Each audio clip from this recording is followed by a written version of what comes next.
नमस्कार। मैं डॉक्टर सत्यवीर सिंह, सहायक आचार्य हिंदी, राजकीय महाविद्यालय कोटपूतली।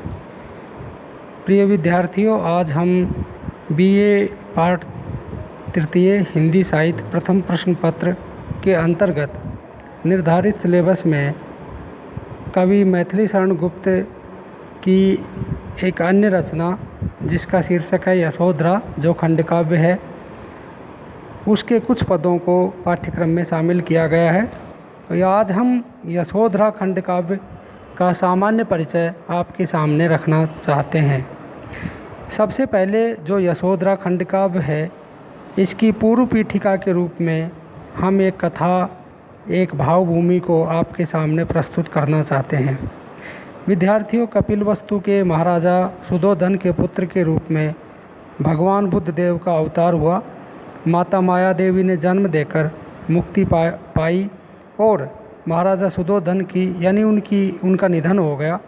इसके पश्चात महाराजा सुधोधन की दूसरी पत्नी रानी महाप्रजावती ने उनका लालन पालन किया। उनका नाम यानी गौतम बुद्ध का नाम सिद्धार्थ और गौतम था। सिद्धि प्राप्ति के बाद वे बुद्ध कहलाए। सुगत, तथागत और अमिताभ भी उनके नाम हैं। बुद्ध में बाल्यकाल से ही वितरागी के लक्षण दिखाई दिए। जो पिता ने उनका विवाह करने की सोची और देवदह की राजकुमारी यशोधरा, जिसे गोपा भी कहते हैं, से उनका विवाह हुआ।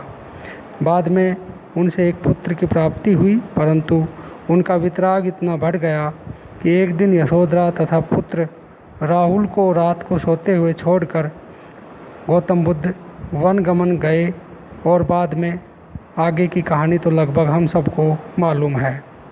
उन्होंने इस दौरान अनेक कष्ट सहन किए और उनको कैवल्य यानी ज्ञान की प्राप्ति हुई आदि बातें। इस बीच यशोधरा, जो इतिहास की सबसे सम्मानित महिला पात्र है, के जीवन पर आधारित गुप्त जी का ये खंड काव्य लिखा गया। इस खंड काव्य के लिखने के पीछे गुप्त जी कहते हैं कि उनके अनुज छोटे भाई सियाराम शरण गुप्त ने अनुरोध किया, कहा कि आप यशोधरा के जीवन पर कुछ लिखें। तब उन्होंने यशोधरा के जीवन पर आधारित यह खंड काव्य 1933 में लिखा। इस खंड काव्य में गौतम बुद्ध की पत्नी यशोधरा की विरहजन्य पीड़ा को विशेष महत्व दिया गया है। इस काव्य की पूर्व कथा, यानी कि ये मानकर चलिए कि पूर्वार्ध की जो कथा है वो इतिहास प्रसिद्ध है, जो इतिहास में गौतम बुद्ध और यशोधरा के बारे में कुछ लिखा है, तथा उत्तरार्ध यानी बाद की कथा है वो अपनी तरफ से मैथिली शरण गुप्त ने अपनी तरफ से उनकी अपनी उर्वर कल्पना की सृष्टि है। यदि इस खंड काव्य की भाषा की बात करें तो इसकी भाषा शुद्ध खड़ी बोली की प्रौढ़ता, कांतिमयता और गीति काव्य के उपयुक्त मृदुलता और मिश्रणता के गुण लिए हुए है। यह एक चरित्र प्रधान काव्य है जिसमें इतिहास की उपेक्षिता नारी यशोधरा का चरित्र उभारा गया है, जिसमें यशोधरा अपने नारी जीवन के बारे में कहती है कि अबला जीवन हाय तुम्हारी यही कहानी, आंचल में दूध और आँखों में पानी। ये बहुत ही महत्वपूर्ण खंड काव्य है और हम सबको मालूम है कि मैथिली शरण गुप्त जी ने अपने लगभग अधिकांश काव्य संग्रह या काव्यों में, खंड काव्य या महाकाव्य में, उन्होंने इतिहास की उपेक्षित नारी पात्रों को सम्मानित स्थान देने या उच्च आसन पर पदस्थापित करने की कोशिश की है।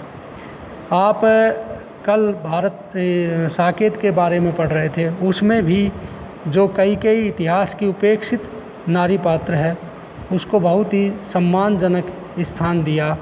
और आज ये यशोधरा है।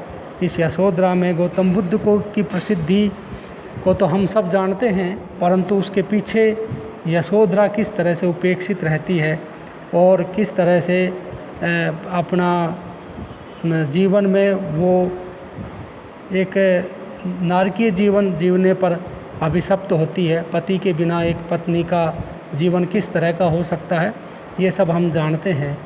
तो इस तरह की पात्र को मैथिली शरण गुप्त जी ने बहुत ही सम्मान दिया है और मैथिली शरण गुप्त जी की कलम से ये सृजित खंड काव्य बहुत ही महत्वपूर्ण खंड काव्य के रूप में, मैथिली शरण गुप्त जी के जितना भी काव्य है उसमें बहुत ही महत्वपूर्ण काव्य के रूप में हम इसे मानते हैं, जानते हैं। धन्यवाद।